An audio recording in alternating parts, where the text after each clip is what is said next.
Moi, je suis née, mes parents avaient 18 ans, en 68. Et je suis, j'ai grandi avec des gens qui disaient, c'est la fille illégitime d'un tel. Et je ne vois pas en quoi je l'étais. Ma mère n'était pas mariée, mon père ne l'était pas. Ils étaient tout jeunes, je suis leur premier enfant. Et en fait, on leur reprochait juste d'avoir fait un enfant avant d'être marié, avant les salam alek de l'imam. J'y suis pour rien. Et toute ma vie, on m'a reproché cela. J'étais la bâtarde, l'enfant du péché, la fille illégitime. Et ma quête à moi, c'était juste pouvoir poser mes fesses sur une chaise et que personne me dise, c'est pas ta place. Il y a un garçon qui est né la même année que moi, une dame qui a l'âge de ma mère.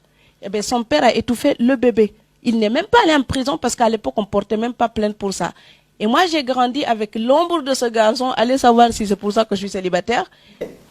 J'ai gagné mon premier salaire. J'avais 12 ans et demi en Gambie, à côté du Sénégal. Je suis partie travailler là-bas à l'été.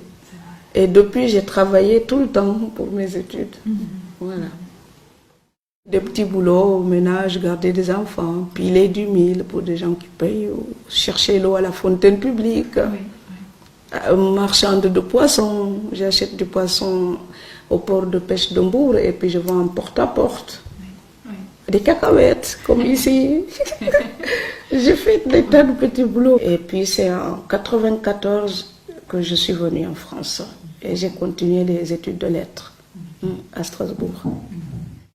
J'étais mariée à un Alsacien, un Français que j'avais rencontré au Sénégal. Et comme je dis dans tous mes entretiens, c'était une erreur de casting parce que je suis tombée dans une famille qui ne voulait pas de noirs. Donc ça a duré que 2 ans, il est parti et puis moi je suis restée et j'ai continué mes études là-bas. Moi j'étais une femme de ménage en Alsace pendant 6 ans et j'en ai pas honte. Parce que j'ai fait femme de ménage comme d'autres pouvaient faire ingénieur ou diplomate ou professeur. Vous savez pourquoi? Parce que c'est la même démarche de gagner sa vie honnêtement. Si j'avais été voleuse ou prostituée, peut-être que je n'oserais pas dire. Mais je considère que j'ai refusé tout ce qui, pour moi, n'était pas moral. J'ai accepté de vendre ma sueur pour vivre.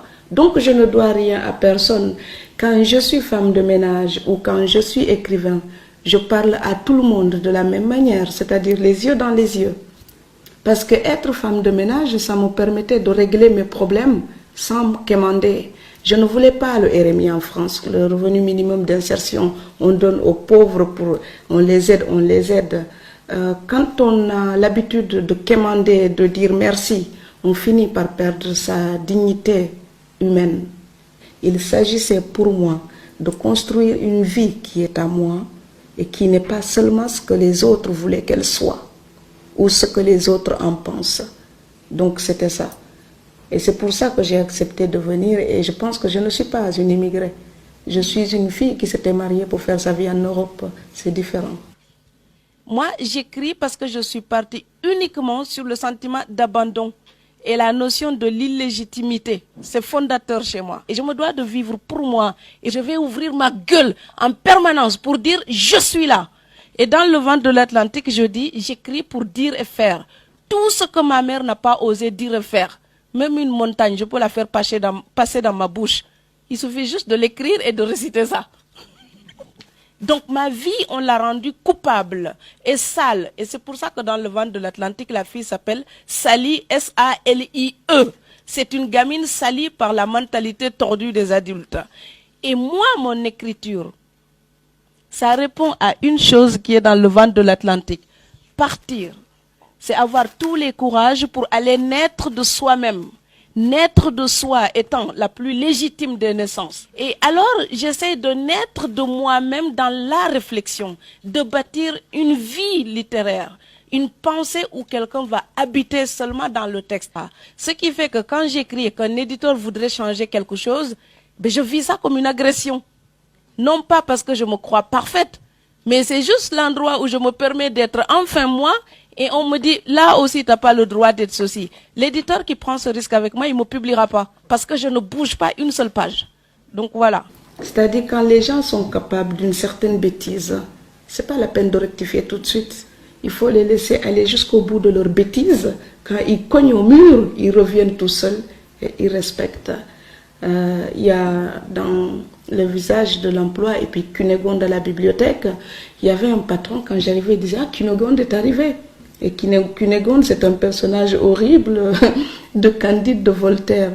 Et il disait ça pourquoi? Parce qu'il pense que je ne pouvais pas comprendre la référence littéraire.